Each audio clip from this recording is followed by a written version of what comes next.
Assalamu alaikum everyone. Today we will talk about SDG 4, but before that we should know what is SDG. So let's get started. So as you can see on my left hand upper side, there are pictures that show you development for civilization or modernization. And now you see, these pictures show you that the flowers are dying or the crops are not growing properly. What is the reason?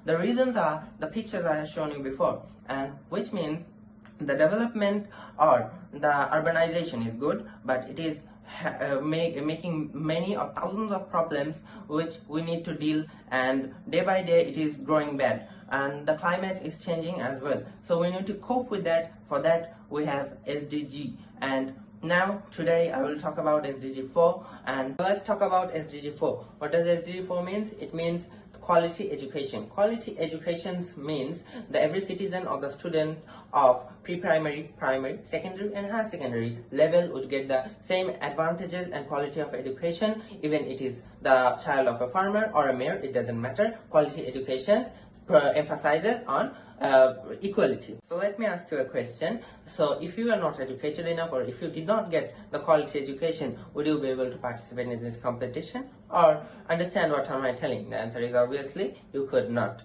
So from my perspective, the saying is the SDG 4 is the pillar of all other SDGs, and we should emphasize on it.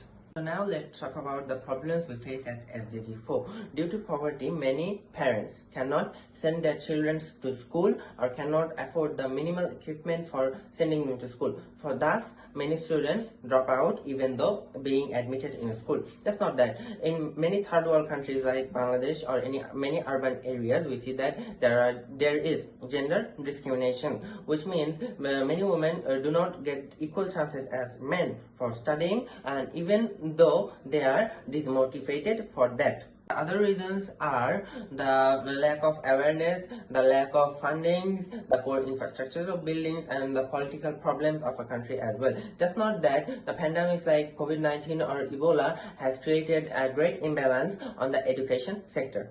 Regarding the problems, the solutions are the probable solutions are we have to make education free and make sure everyone gets the quality education, and even in the remote areas. For that, we need to ensure that the remote areas are built with good schools and they're programmed with good teachers and trained teachers as well as qualified teachers. And just not that, we can make some seminars or programs for adult literation and make awareness among them. Just not that, the government also should take steps by making some good funds for the education sector, as well as banning the child labor. Okay, so that was all from me today. So from my perspective, the person who can change the world or will shape the world are us. So who can solve the problem? It's you. So do not hesitate and move forward. We need to work together. And remember a saying from me or quote from me, that is, the journey is important, not the achievement. Thank you.